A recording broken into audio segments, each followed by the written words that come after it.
Good morning, good afternoon, or good evening to all of our students as well.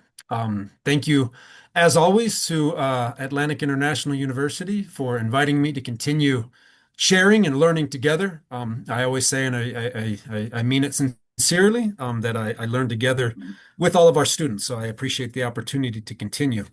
I'm going to go ahead and share my screen so you don't have to look at me. It's preferable to look at the presentation of Right. myself, I'm sure. Yes.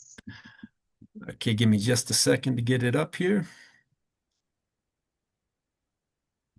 So yeah, as Dr. Velson said, today I wanted to return to a subject that we had talked about or that we had touched on briefly in past classes, talking about permaculture. We've had one class on permaculture maybe about a year and a half ago, another class on agroecology.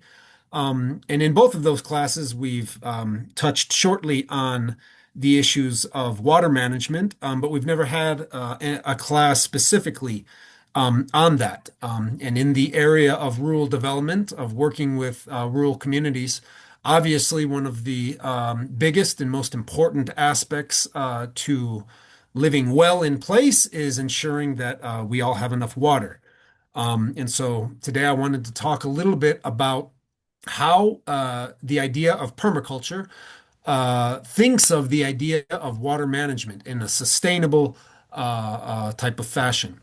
For those of you who don't know me, before we get started, my name is Tobias Roberts. I'm originally from the United States, but I've lived in Central America for the past 20 years. For the first 10 years, I worked with different nonprofit organizations, community development organizations, working mostly with small farmers and indigenous communities, where we worked with mostly with promoting small farming, permaculture, agroecology, organic and traditional farming methods, and obviously that touched a lot on what can you do to ensure that there is an adequate water supply, that we're not contaminating the water that we have.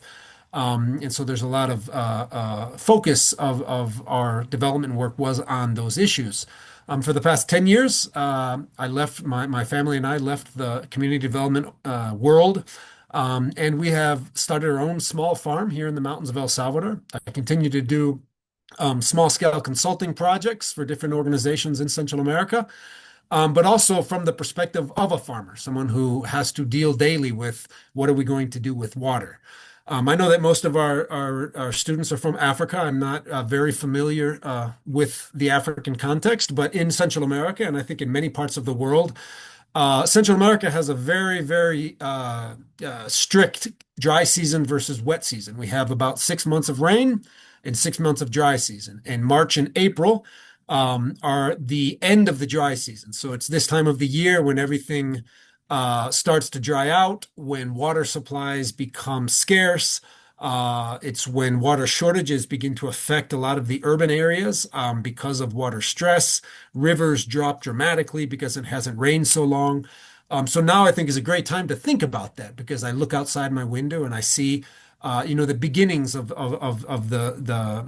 time of the year when water scarcity is something that is on the minds of everybody in this part of the world. And I know that in many places of the world, there are these seasonal shortages. And what I want to make the argument today is that permaculture strategies for water management, especially like Dr. Veldman said, and what we're going to talk about, the idea of slowing it, spreading it, and sinking it. How can we slow water? How can we spread it over the landscape? And how can we sink it into the soil, into the aquifers, into the rivers, to ensure that even during these driest times of the year, even during extended droughts caused by climate change, by climate disruptions, how can we ensure that there is water available for small farmers, for households, for small industries, for businesses, for urban and suburban areas as well? So the class outline, I'm going to try and keep, as always, my presentation to about 45 minutes so that we can have 15 minutes at the end for questions. If anything pressing comes up, feel free to interrupt me or to write down your question in the chat box, and we'll be sure to answer it as best as possible at the end of class. So the class outline is, as always, I want to try and situate this issue of how we can properly manage the water resources that we need for farming, for living, by first looking at the bad news. There is an enormous amount of water scarcity around the world. Even though the water cycle, the amount of water on this beautiful blue planet, Earth, on which we live, is always the same, the amount of fresh water that is readily available to us through lakes and rivers and springs and groundwater is becoming increasingly scarce. Rainfall patterns are beginning to change. And so I want to take a look at some of the bad news about the current water scarcity crisis, exacerbated, of course, by climate change, by improper farming methods. And then look also about how some people, places, and governments are responding. I think that unfortunately, there's been a lot of discussion about climate change. How are we going to adapt to climate change? How are we going to adapt to a lot of the social crises that emerge from this? But the issue of water scarcity is something that I think hasn't really been, it's not that it hasn't been taken seriously, but I think that the issue is that people simply uh, are at a loss to begin to consider what can be done, given the gravity of the situation. And then look at some of the problems that emerge out of bad water management. I think I'm going to make the argument that a lot of the large scale responses to water scarcity are only aggravating the crisis, are only going to make it much worse for our children, for our grandchildren, and even for our own lifetimes in the near future. And then we're going to turn to the hopeful part of the class. I want to look exactly what does permaculture say about managing water. If you participated in our past class about permaculture, we looked at the permaculture principles. There's 12 of them. And we're going to specifically look at how three of the permaculture principles are specifically related or oriented towards proper, sustainable, respectful water management. And lastly, we're going to turn our attention to six different strategies. I'm always careful when we talk about community development strategies to outline and to say from the get-go that there is no recipe. There is no one universal thing that everybody should do.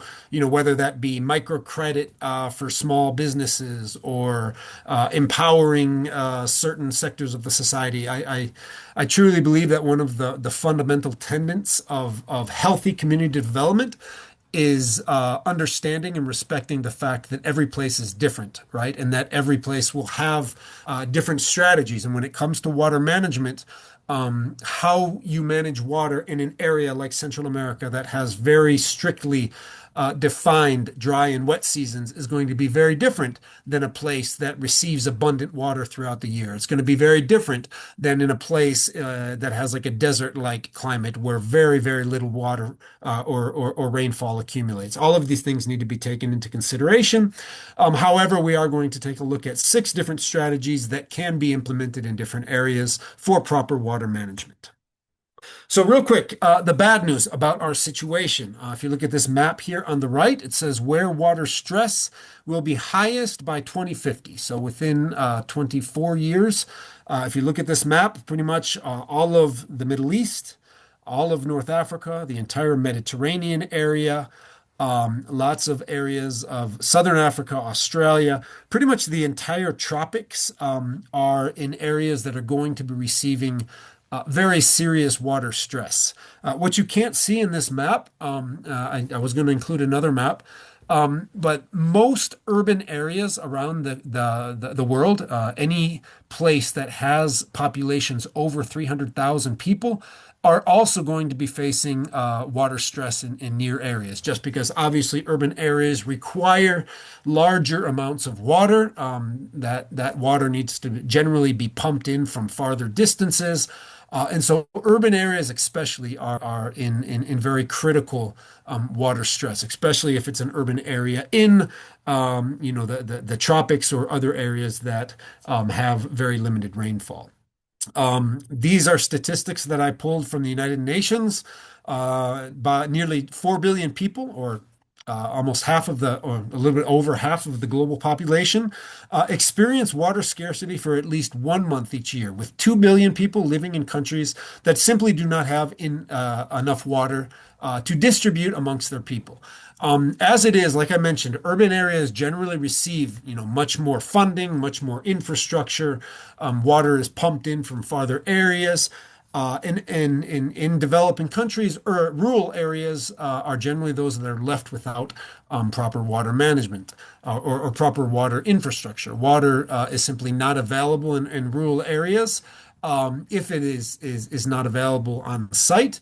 And so that's why when we talk about the different strategies, I want to make the argument that permaculture strategies for managing water to ensure that enough water is available in a place is going to be much more feasible in rural and suburban areas where there simply is not going to be the public investment for large scale infrastructure projects. I think it's pretty safe to say that many governments around the world simply do not have the funds, the capacity, or the political will to ensure large scale projects, to bring water from large distances, to pump water from rivers, from lakes to small communities. If they are going to invest in those large scale projects, it's going to be for the big cities, which are already facing extreme water stress, which means that if small scale communities basically, these 4 billion people who experience water scarcity, the 2 billion people living in countries that do not have adequate water supply, they're going to have to find ways to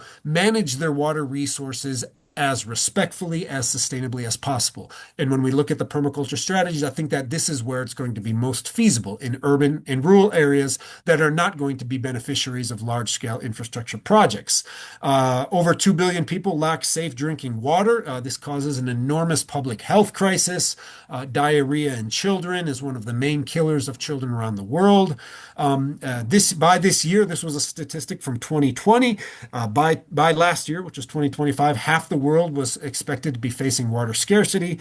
And by 2030, water scarcity could displace 700 million people. So all of the rhetoric about migrants, people forcefully displaced from areas, a lot of that is due to water scarcity as well. Why is water not available? Well, a lot of people, when my child, my 11-year-old daughter was in social studies class last week, and they had to do a big project about what they can do to save water. And most of the teachers and most of the students talked about implementing good, proper practices for saving water in the home, turning off your faucet, making sure that nothing is leaking. All of these are good ideas, they're things that everybody should do.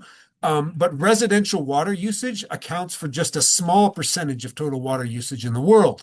Industrial water usage is about 20%, residential water use is about 10%, and 70% of all water, fresh water used around the world goes to agriculture. So all of the fresh water that we withdraw from aquifers, from rivers, from streams, from lakes, is for agricultural purposes.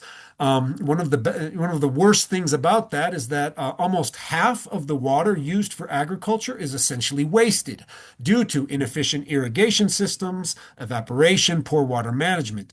Because agriculture accounts for 70% of global freshwater withdrawal, this translates to a significant amount of water being lost annually. During this time of year in Central America, one of our main industrial crops, especially in the flatlands down on the coast, is sugarcane. And you'll see enormous sprinkler systems all over the place, just pumping out water day and night, 24 hours a day to water in this case, the sugarcane, which is an export crop. It's not something that we consume here. We can talk about whether sugar is a good crop to be growing. It's not exactly healthy for people. It does bring in a certain amount of income, obviously, by exporting that, mostly to Europe and the United States. But when these large sugarcane farms are irrigating 24 hours a day, it's estimated that about half of that water is automatically lost to evaporation. So they're irrigating the fields during the hottest, sunniest part of the day. Today it's supposed to be 39 to 40 degrees down on the coast Celsius, 100 degrees Fahrenheit. As soon as that water hits the ground, the heat itself causes it to evaporate. In many cases, you can see, the water vapor leaving the soil. That is an extremely inefficient, wasteful irrigation practice, and all of that water is being extracted from groundwater, from rivers, from lakes, etc. Water scarcity is projected to significantly reduce global agricultural productivity. If there's not enough water available, available, and if we don't change the way that we irrigate our crops, the UN estimates about 15 to 20% drop in major crop yields by 2050. This is just due to water scarcity, not due to issues related to energy decline, related to the loss of soil fertility, etc. Obviously, with global climate change, higher temperatures, erratic precipitation patterns are also accelerating water shortages. This is one of the main threats to food security and food sovereignty around the world. So exactly what are big governments, multinational corporations, big development industry, what is their response to this? Unfortunately, in terms of agriculture, about 70,000 tons of hazardous pesticides leach into global aquifers and surface waters annually, with 4.6 million tons of pesticides and agrochemicals sprayed into the environment each year. What we're finding is that due to the intensive chemical nature of industrial agriculture today, even the amount that, the water that is available in aquifers, in other places, is being deemed unsafe, not only for residential use, for human consumption, but even for usage by farms. There's a big legal case in the United States where wastewater from New York City and other big urban areas in the northeastern part of the United States was being recycled through wastewater management plants, and that water was being sent to farms. However, they found recently that the amount of PFAS chemicals, which is also it's a type of a chemical that comes from all sorts of different synthetic residues that we use, was so high that it couldn't even be sprayed on farms. So all of this investment in wastewater management to try and bring water back to farms was essentially wasted. And a lot of farmers in northeastern parts of the United States were left without water because the EPA, the Environmental Protection Agency, said that you simply shouldn't be using this water. It's too chemically contaminated. As we mentioned, agriculture, it extracts 70% of fresh water for its irrigation needs. It also causes 70% of overall water pollution. Pesticides, nitrogen runoff, phosphorus runoff contaminate 100% of surface water samples in some studies. What is the response by big businesses, by big agro corporations? Well, many of the major agro corporations like Monsanto, Bayer, other of these big agro conglomerates are saying that there's really nothing we can do about the water scarcity crisis. Water is going to become less available. There's going to be less water available for irrigation. And so their response is that we need to double down on genetically modified crops. There are billions of dollars being invested in research and development for developing drought-tolerant crops, for including corn, soybean, canola, cotton. Pretty much every major industrial crop is being genetically modified to need less water. It's estimated, an MIT study looking at corn growing estimates that 25% of the losses of corn harvests due to water scarcity could be resolved by genetically modifying corn to be more drought tolerant. If those of you who have followed me in the past know that I'm very much against genetically modifying crops. There's all sorts of issues there about who owns the seeds, the patenting of life.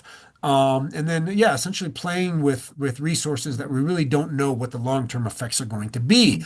I'm going to argue that, this response by big agro corporations, by the Bill Gates Foundation, by many major governments around the world, simply is kind of giving in to the status quo. We're going to make the argument when we get to what permaculture says, that there are ways that we can manage water, even the reduced amount of water, even due to the erratic climatic conditions caused by global climate change. There are things that we can do to ensure that we can continue to use native seeds, traditional growing methods, without having to resort to major genetically modified crops. A few other things of negative aspects about water management. The lack of available water also leads to negative social consequences. Water-related wars and violence has doubled since 2022. An organization called the Pacific Institute recorded over 400 violent incidents in 2024, signaling a sharp rise in conflicts driven by shortages. This can be conflicts between communities, between ethnic groups, even between different nationalities, right? Between 30 and 50% of the world's water supply is stolen annually, with agricultural interests identified as the primary culprits. Large agro corporations are responsible for an enormous amount of water theft. This is a picture of one of the main rivers in western Guatemala. Like I mentioned, all throughout Central America. Down on the coasts, there are these huge monocultures of pineapples, of sugarcane, and bananas are kind of the main export crops.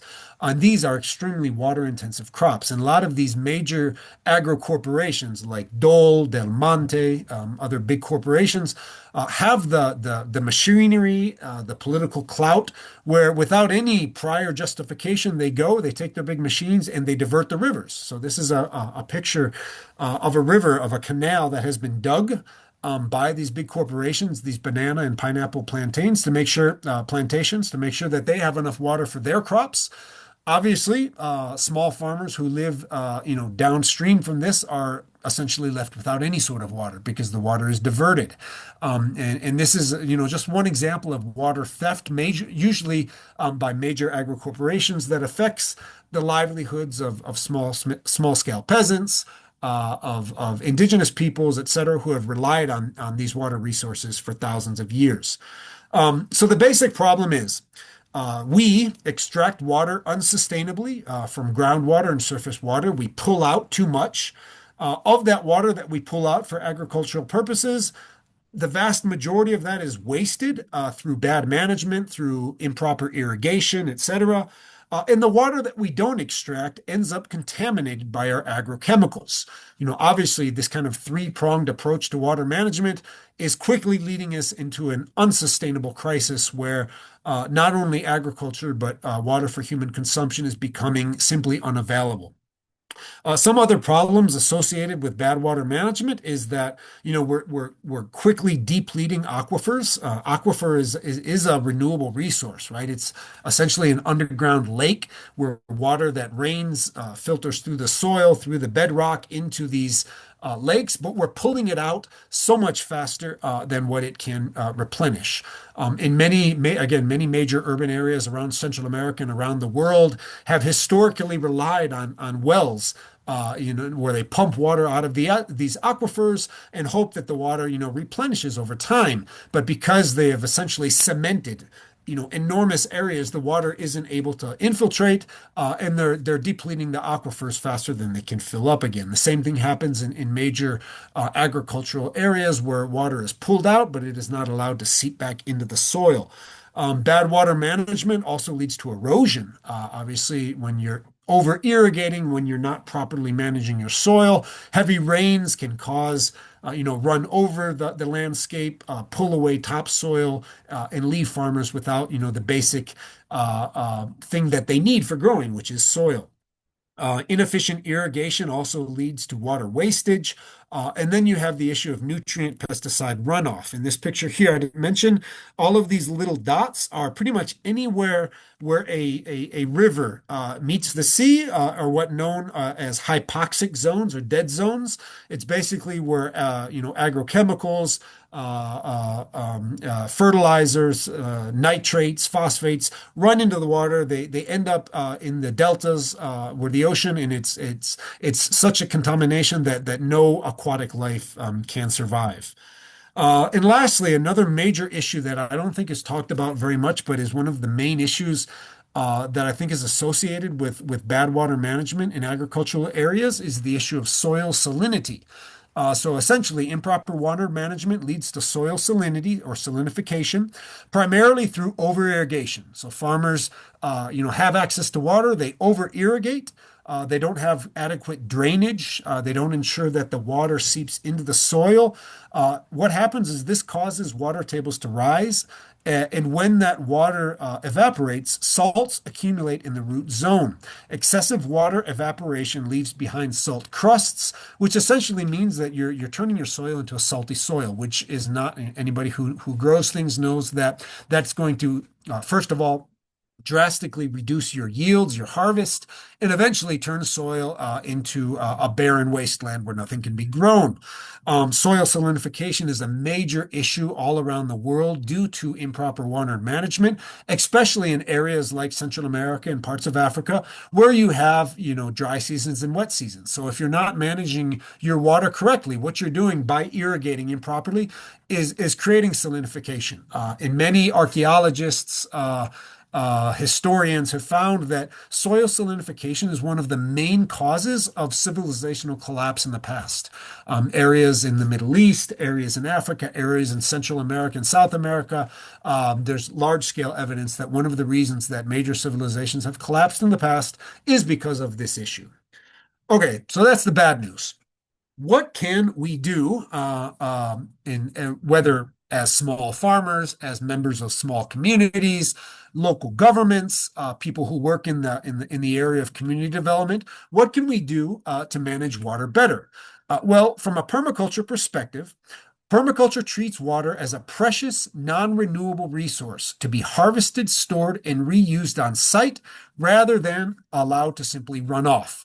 I think by understanding soil as something that's unrenewable, it forces a deeper sense of respect, of care, of caution in how we manage it. When I see these massive sprinklers on the coast irrigating, the sugarcane plantations here in El Salvador where I live, it's obvious that the farmers who are doing that, the major corporations who are doing this, assume that there's always going to be water, that the rivers are always going to run, that there's always going to be access to water from the aquifers. The statistics that we just looked at understands that that's not true, right? There's always going to be water on this blue-green planet where we live, but fresh water available for our own consumption and for our agricultural needs to be seen as something that's non-renewable, something that requires care.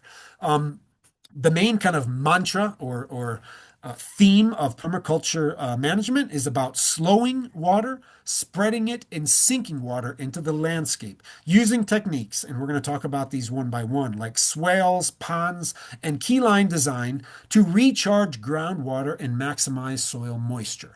Essentially, what we want to do with water management from a permaculture perspective is ensure that whatever natural rainfall interacts with our landscape, that it is not simply hitting the soil, running over it, eroding our soil, and leaving the land as quickly as possible. Rather, that we are ensuring that it sticks into the landscape, that it infiltrates into the soil, that it doesn't simply evaporate as soon as the sun hits it, and that it is slowly sinking into the soil, into the groundwater, into the streams, replenishing springs, etc. Like I mentioned, there are several different permaculture principles that are directly related to proper, respectful water management. This permaculture principle number 2 talks about catching and storing energy. I think a lot of people don't think of water as an energy resource. However, if we go back to the pre-fossil fuel era, the movement of water was probably the main source of energy, both for transportation, for moving mills, thinking about all of, moving water mills, grain mills, things like that. And all of that depended on understanding how water moved, and how that movement, together with the force of gravity, could be used to capture and to store that water. So if we think of water interacting with our landscape as a source of energy, we can think about how we can capture it, right? How can use swales, which are infiltration ditches on contour? How can we can create dams and ponds to retain that water so that during dry season, during periods of drought, we can use the force of gravity to irrigate areas of our landscape that are below where we catch and store that water. Obviously, you can use water for small scale electricity generation. We've talked about this in the past about mini hydroelectric projects for generating electricity. There's all different ways that by understanding again how water interacts with the area where you're at, you can design a system where you can catch that water, you can store it, and you can use that energy source for future needs. So that's one way that proper water management interacts with the permaculture principle of catching and storing energy. Another permaculture principle talks about producing no waste. Many times people in permaculture principles think about how we can make compost with our food scraps, how we can use all of that the agricultural refuse from our crops to recycle that fertility back to the soil. Obviously, that's one example of producing no waste in small farms, but also ensuring that we don't waste water. Yeah, is essential. Like I said, if we see water as a non-renewable resource, something that requires our care, our caution, a certain sense of respect, then every drop of water that comes onto our land, that goes through our homes, that goes through our irrigation, we're going to think about how we can reutilize that, how we can save it, how we can recycle it as much as possible. We're going to talk about gray water recycling. Gray water refers to any water for residential use that's used whether for bathing, for washing dishes, for showering. Usually, in most cases, that water is sent directly to a septic tank or to a sewer system if you're in an urban area. And permaculture says no. There are simple ways that we can uh, reuse that water for irrigation, for other purposes as well. And lastly, the importance of using small and slow solutions. That's another essential tenet or permaculture principle. The idea, again, is that in urban areas, right, there might be the infrastructure, the investment, the public monies available to create to dam a major river, create a reservoir, pump that water, enormous distances, and then distribute it, through elaborate, piping systems to ensure that everybody has water. That comes at an enormous complexity, enormous energetic cost, an enormous amount of resources. That is not a small and slow solution. That is a large, complex, and fast solution. And I think if we're going to be honest about the infrastructural possibilities of replicating that model, especially in urban and rural communities around the world, it's not going to happen. And so I think small communities, rural communities, indigenous areas need to think about how, instead of trying to replicate this large scale model, that we see in urban areas, how can we try to use small and slow solutions? How can a community come together to build a small dam for a small pond that can capture that water for irrigation purposes? How can we work together with our community to create swales and on-contour irrigation ditches to ensure that when it does rain, the water doesn't run over our landscape, but infiltrates into the soil, replenishing the springs that everybody depends on? Using small and slow solutions, again, is a central aspect of permaculture and something that's extremely important.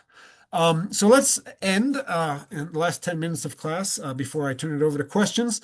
I want to quickly explain 6 different strategies. We've mentioned several of them already. So different techniques or tools or technologies or approaches to water management that can be used in different situations. We've talked a lot about swales. So swale is essentially a ditch. You can see one that has been recently built. I built this on a friend's farm in Guatemala. So he has a large scale farm where he raises sheep and goats. And what he was finding was that during the dry season, out of the pasture would go dry, and he had to purchase feed, he had to purchase hay. And so what he decided is that we are going to build these large scale drainage ditches. So these ditches are dug on contour, which means following the level of the landscape. So what happens when it rains very hard during the rainy season here? The water hits, you can see the slope And instead of running over the slope and carrying with it debris and soil, it hits these on contour ditches, and the water essentially stops there. Right, there's a berm on the back side, so kind of like a little hill or a hillock. Where the water, isn't allowed to run over the landscape. The water sits there. When the rain stops, the water filtrates into the soil. What he's found is that, again, here in Central America, we have 6 months of rain, 6 months of dry season. What he's found is that since implementing these swale and berms on his pasture system, the grasses are, maintain about 4.5 months into the dry season. So instead of having to purchase hay and feed for 6 months of the year, he only has to purchase hay for about the last month and a half. Why? That's because the soil maintains its wetness, its humidity for longer periods, because all of the rain that falls during the rainy season, instead of running over the landscape, filters into the soil, into the ground, so into the subsoil, into the aquifers, and it maintains humidity much longer. So swales and berms. Swales, again, are level ditches dug along the contours of a slope along the level to catch, spread, and soak rainwater into the ground. By turning runoff into subsoil hydration, they prevent erosion, they recharge aquifers, and they create ideal moist conditions for growing trees and perennial crops. In swale systems, many people choose to grow shrubs, fodder crops, fruit trees, nut trees, all different types of things that you can plant on the berms on the downside of the slope. These are going to benefit obviously from increased access to water. They're also going to stabilize the berm and ensure that water infiltrates into the soil over long periods of time. This is a swale that I built on my farm about 10 years ago. As you can see, over time, it starts to fill in. And the berm, that we use here, we use a type of thick rooting grass. But every time it rains, the water hits here and infiltrates into the soil instead of running over the top of that. A simple tool that can be used for discovering the contour of your farm is called a bunyip water level. You can research this on Google. It's a very simple, appropriate technology tool that relies on two sticks and a clear plastic tube, and it makes it very easy to contour a landscape to find out where you should be digging swales, where you can then plant your berms and your hedges as well. So that's one technique, is swales and berms. Um, Even on a small, relatively flat piece of land, building swales, I think, is a good idea, because it gives you a visual kind of image of how your landscape is sloping, where the water is going to run. Again, water, even on an almost flat piece of land, water is always going to move according to gravity. It's always going to move from a high point to a low point. And even if you just stake out the contours on your landscape, you're going to have a visual idea or representation, kind of like a 3D topographical map that shows you how your landscape is moving and where water is going to run, where it's going to accumulate, and how you can introduce different strategies to, again, slow it, spread it, and sink it. How can you slow the water down, spread it over the landscape, and sink it into the soil? Another important permaculture technique is about water harvesting. Again, if we see water as a non-renewable resource, every time it rains, we have to think about how can we make sure that every drop of water stays in our landscape. So especially with water harvesting, we start with our home, with the roofs over our barn, over our house, and we think, how can we make sure that the water that runs off of our roof isn't just wasted. It isn't, just a lot of times people have a gutter system. The idea is to get the rainwater far away from your home so that it's not accumulating around the foundation of your home. But rainwater harvesting is about how can we capture the rain that falls on our roofs, put it into cisterns, into tanks, or into a pond, so that when it stops raining, when the dry seasons, when droughts cart, we have water stored that can be used for household usage, for watering our plants, for irrigation, etc. Another thing that, like we mentioned, is gray water recycling. How can we reuse the water from our sinks and our showers for irrigation? This book here called Rainwater Harvesting for Dry Lands and Beyond is a two-volume book. It's kind of like the Bible on both gray water recycling and rainwater harvesting. It gives all sorts of really simple, easy ideas, appropriate technologies that pretty much anybody can do with minimal investment to ensure that every bit of rain that falls on your roof or that moves through your home is recycled back into the landscape. So with gray water recycling, how can you use some basic filter systems to filter out the soaps, the other debris that might be going through our showers and sinks, to essentially be left with a pure water that can be used for irrigating our plants. Another thing, a lot of times people don't make the connection between storing water and soils. Obviously, healthy soil that has lots of organic matter, is going to be able to store an enormous amount of water as compared to dry, compacted subsoil, very high clay content soils, which are quickly going to absorb the little bit of water that they can absorb, and then are going to be so saturated that the water is just going to have to run over the top of it, leading to more erosion. Increasing organic matter in the soil significantly improves its water holding capacity. Essentially, healthy topsoil acts as a sponge. Compost can hold up to 20 times its weight in water, acting as a massive sponge that significantly increases soil moisture retention.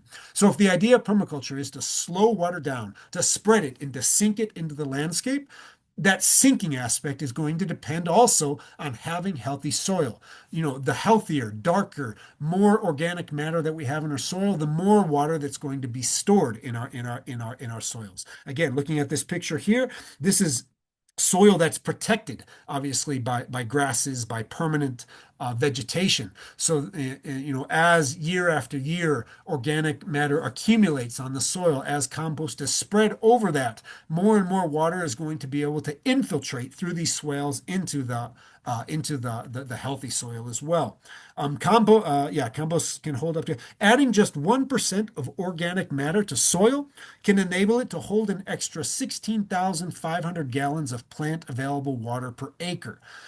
Compost should maintain a moisture content of roughly 60%. So one thing that you can do is if you build a swale system, or if you're building areas, if you want to drastically reduce your irrigation needs, one, try to build up your soil fertility as much as possible, and then use mulch as much as possible. By mulching around your trees, your crops, the irrigation that you do put into your land is not going to evaporate nearly as quickly as does, when you irrigate, bare exposed soil. So here during the dry season, again, going back to the example of the sugarcane plantation, when they're irrigating on dry exposed soil, as soon as they stop irrigating and the dry, hot sun hits that, the water immediately evaporates. If you're using mulch and organic matter over the top of that soil, that's going to drastically reduce the amount of evaporation and also reduce your irrigation needs. Tied into this whole aspect of storing water, using mulch to store, using swales to infiltrate, is something that's known as keyline design. Keyline design is essentially trying to understand landscape topography. Again, how your land is sloping, where your contour lines are, and when you understand the topography of the landscape where you're located, you can design different ways to distribute water from the wet areas where water accumulates to drier areas on your farm, on your landscape, on your homestead, etc. This keyline design was a landscape management system developed in the 1950s that depends again on precise land contouring, and you don't need to have expensive, GPS tools to do that.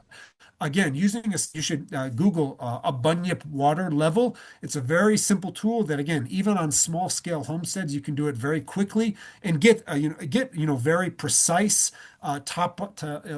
essentially a topographical map of your landscape. Right. When you have that, the idea with keyline design is to try and find a key point. Right. A key point is where valleys flatten.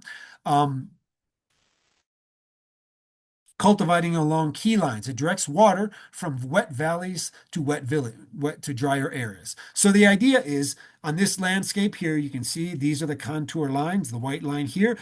The idea is that high up on the landscape, you can use these contour lines to create a dam, to create a fairly large water storage area that can then be used for irrigating via gravity, again, storing and capturing that energy for later use so that you can irrigate different areas that receive less water due to the natural topography of the landscape. So again, it's about understanding how the landscape moves, how we can design correctly to store water in key important areas so that that water can be moved using the force, the free natural force of gravity to irrigate during extended dry seasons and droughts, and et cetera. Another important permaculture technique for reducing our water needs is essentially selecting the right plants. There are generally much more drought-tolerant species that can be used for areas experiencing periodic water stress. What a lot of these big corporations that are talking about genetically modifying crops, what they're not saying is that there are already crops that can grow in extremely arid areas. So, for example, a lot of small farmers in Guatemala are experiencing, water scarcity due to climate change. And there is one organization that I consulted with a couple of years ago, and they're bringing in quinoa. So quinoa is a very healthy grain that's native to South America, a different part of the world. But it's an area, it's a type of very healthy grain that grows in very dry, arid regions up in the mountains. It's a crop that's already naturally accustomed to growing in areas with limited rainfall. And so the idea is that we can try and import this drought-tolerant crop to an area that is now experiencing different climatic precipitation levels, et cetera, as well. Also, shifting towards perennials. Obviously, it takes several years to get a tree crop in the ground, but once a tree is established, obviously trees are going to have much deeper root systems than an annual crop like corn or wheat or barley or whatever it might be. And because they have deeper root systems, they're able to search for water more deeper, access water deeper in the subsoil, in many cases even down to aquifer levels, right? So trying to think about what types of tree crops can be planted is also another way to reduce the amount of water that you need. And then lastly, check dams. Another good way is there are many, again, in Central America and many parts of the world, we get lots of rain for part of the year and then none of the rain for the rest of the year. So check dams are small, often temporary barriers that can be built from rock, gravel bags, sandbags, or logs that are essentially placed along ditches or gullies, areas where water tends to accumulate and run over the landscape, when it does rain hard. So this is an example of a check dam that I built in Guatemala as well. The idea is that in this little gully here, when it rains really hard, the water comes down. And so by essentially we stacked up rocks in this gully so that when it does rain, the sediment, the soil, the leaf, the twigs, everything that it brings with it is going to get stuck behind this dam. And after 3 or 4 years, I'm sorry I didn't put the picture. Essentially, what you have is a terraced landscape where the water, the sediment has built up behind these dams. It's a way to again create very fertile soil for planting and also reduce the amount of water needs because the water infiltrates behind these dams, these check dams over time. These are all just very simple ideas. Again, none of them are. I can end this presentation. Again, not every one of these solutions is going to be universally adaptable to every place. It's not something that's going to be that every place should do. But I think it does kind of offer an idea that every place around the world can do things, especially rural areas, can try and think of small and slow solutions, right? Can think about ways to capture and store energy and to not create any waste. Again, utilizing those three permaculture principles to try and adapt to a world that is going to be facing water scarcity, water shortages in the near future. I'll go ahead and end my presentation there and open it up for questions and comments from you all. So thank you very much. Quite awesome. That was one of the most important life lessons for me, although I'm not involved personally in agriculture. I have learned how to ensure that every drop of rain can be maintained and kept somewhere so that it doesn't go away, because water resources, ladies and gentlemen, are the lifeline of everything that we accomplish. Thank you very much, Dr. Tobias Robert, for such a brilliant presentation on water management. Remember the formula, brothers and sisters: slow it, spread it, and sink it, making sure that it stays. No matter what we do, Dr. Roberts has provided several strategies that can be taken into account as each of you, depending on where you are, can take action to avoid that the water be wasted. Beautiful lessons. It is your time right now, brothers and sisters, for questions. Remember, each question is important, no matter what the situation is in your area, whatever you do not quite understand.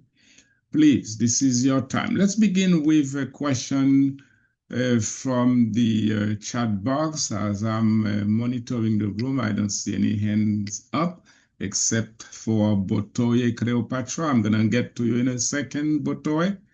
But although from my perspective, Dr. Roberts, you have indeed addressed that topic, but let me read the question from Santam Duganda in the chat box, and this is what he wants to know. How can we conserve water in our countries without depending too much on the amount of rain that falls, especially in Africa? Yeah, thank you, Suntum. And again, like I said, oops, yeah, I get that my audio. Every area is different, and so again, I don't want to say that this is what you should do. This is the best process. Mhm. Um, but one of the things that I do think is that areas that receive low amounts of rainfall, the first thing that should be done is to ensure that every drop of rain that does fall on a landscape is properly utilized. Mhm. The book that I mentioned, Rainwater Harvesting, was written by a man named Brad Lancaster. He lives in Arizona in the United States. Those of you that don't know, Arizona is it's a desert. It receives, I don't know, a couple inches of rain each year. And I have visited his little homestead, and he has, you're driving through the desert, everything, is brown and dry, and all of a sudden you come to his little farm, and it's this oasis of fruit trees and nut trees, and it has perennial grasses growing, and all of that is with the same amount of rain that the rest of the area all around him receives. And he said, it's basically, I understand that water is non-renewable, and every little bit of water that falls onto the landscape that I have, he says, I utilize it. So he has cisterns set up around his landscape. He has several roofed areas, so every drop that falls on the roof when it does rain is stored. All of that water is set up in drip irrigation to make sure that none of the water is wasted. He mulches all of the different areas, and visually, it's impacting. It's kind of it's this idea, you're driving through the Sahara Desert, and then all of a sudden you come onto an oasis. An oasis is where groundwater magically comes up, but this isn't an oasis. This is water that has fallen from the heavens, from rainwater, but has been used properly. So the first thing I would say, Suntum, is think about how we can introduce these techniques of storing water, capturing it, utilizing it correctly in the landscape instead of what happens otherwise is it rains, the sun comes out, the water is immediately evaporates, and that's the end of it. So how can we avoid that as much as possible? By storing it, by putting it in the landscape, by mulching, etc. And then yeah, in areas where there simply is not enough rainfall, it's starting to think about how can we introduce medium scale infrastructure, right? Where is the nearest river? How can that river be, that water be utilized in a way where we can bring it into the landscape? But again, not use it like the sugarcane plantations here, where they take the water from the rivers, they spray it like crazy throughout the year, waste 50% of it through runoff, through contamination, through evaporation. It's about, again, trying to make sure that every drop of water that is available is utilized as well as possible. Thank you very much. Making sure, Banton, that every drop of water is used properly. Going to Botoe Cleopatra Williams, as announced earlier, the floor is yours, Botoe. Thank you, Professor, and thank you, Lecturer Robert. But Welcome. my question comes in the place where you have rural development and urban. Both both are related or are primary tools for managing for city ordinance. And so in terms of city ordinance, uh, how does it help manage water scarcity and pollution? Wherein maybe you have legal mandates or laws or regulations to guard them in order to help ecosystem. So how does that work in your country? Because for us in Africa, where I say we don't have such. So I want to learn from you. How does that work along with city ordinance? I don't know if you get that adequately, Dr. Roberts. I was having a little issue myself to hear everything from Cleopatra. I don't know if you get the point. So can I go over? Can If I you can go over it? summarize, if you can summarize the questions Okay, let that, me just get it. Let me just get it summarized. okay. I was talking in relation to city ordinance, Mm-hmm. where we're talking about rural development and urban development. Permaculture principles of water, of water scarcity and pollution. How does city ordinance comes in? How does it regulate uh, the the management and this both the management and the pollution of water in the USA that helps the ecosystem? Okay, I got you. Dr. Roberts. Yeah, thanks, Botoy. So I mean, obviously, there's going to be different ordinances, regulations, laws in every different place. There are some cases that I've heard that are I mean, almost kind of, I would say, kind of backwards. So, for example, I've heard it in certain parts of the United States. Actually, there are city ordinances against building swales on your landscape. Again, the idea is that they don't, water is a public resource, and if you capture it in your landscape, you're not allowing it to run off for to be captured downstream. Those I think are some extreme examples. In other parts of the world, I think what you mentioned around water contamination is kind of the main area, especially in urban areas. So, in most developing countries, urban areas and cities don't have proper water infrastructure. What happens is the vast majority of wastewater ends up in local rivers, local streams. where that water simply cannot be used. And so, from a permaculture perspective, obviously what happens when you're contaminating, when urban areas are contaminating, the water that runs through them, you're essentially wasting a resource that could be of vital importance, right? So San Salvador is the main city here in Central America. It's kind of a good case in point. There's a fairly large river that runs through the middle of the city called the Acelhuate River. There's some really interesting historical documents that, back in 200 years ago, they talked about this being a crystal clear river where people would go down to swim and the women would go and carry the buckets of water back to their home from this river. And now you go down to the river and it smells like sewage. It's disgusting. Nobody gets near it. One, that's obviously horrible in terms of contamination, but it's also a waste of an enormous amount of resource. That water could be utilized by the city. It could be an important source of water. So how can we start to think about, developing all of the important public infrastructure projects about proper water management, proper sewage systems, et cetera, to make sure that the water that we do have is not being contaminated. That's one thing that's very important.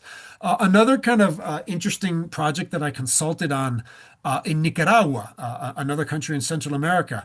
It was fascinating to me because it was a medium scale city that was facing water scarcity. In the city, I think understood that they simply did not have the public funds available to ensure large scale infrastructure projects. Essentially, the mayor of that city said, we've done a study. If we want to bring water from the nearest river, the nearest water source was a large river, was dozens of miles away. It would have included an enormous amount of piping, a large expense, energetic and money expense in putting in pumps. And they said, to be honest, we don't think we're ever going to have the revenue or the funds available to do that. So how can we ensure that the population of our city is going to have access to water? And what they started doing was on a small scale. They did a pilot project in one neighborhood where they encouraged every small neighborhood, every group of family houses to set up a water harvesting system. So, a group of families got together, put in proper roofing, put in proper gutter systems, and what the city government did was it bought large cisterns where the water could then be stored, and that water was then sent to a larger storage system that could then be distributed around the city. And the idea was that, by capturing and storing water on a small scale, that's going to be, it was drastically cheaper. It required, less complex infrastructure. And they actually determined that by doing this on a smaller scale was going to make more water available simply by ensuring that water that fell on the city, wasn't, being washed away, but was being properly stored and managed. So those are some ideas maybe that might answer your question, Botoy. Thank you very much once again, Dr. Robert.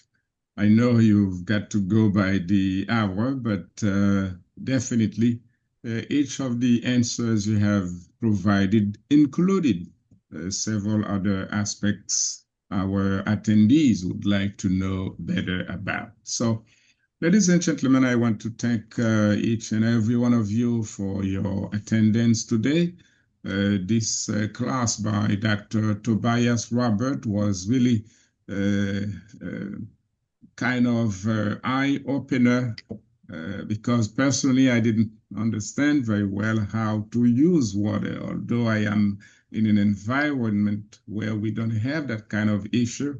But of course, yes, water is an essential product in our lives, and everybody needs to fully understand those kind of issues. Going back to you at this time, Dr. Robert, for your concluding remark, please. No, thank you all for your attention, for your participation, for helping us to think about this important issue. And yeah, I mean, water is what makes, I mean, on a planetary scale, it's what makes the Earth different than every other planet we've been able to find. It's a blue gem, right? It's twinkling in space.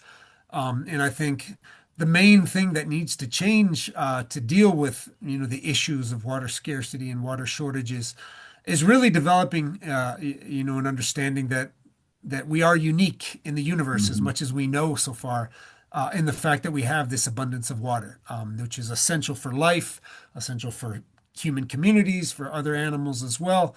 And developing an attitude of respect, I think, is essential to begin with that. Understanding that water is a resource that requires our care, our respect, and thinking about that, about how we can design systems that do that properly. So that's all I can offer. And again, thank you all for your participation in class today.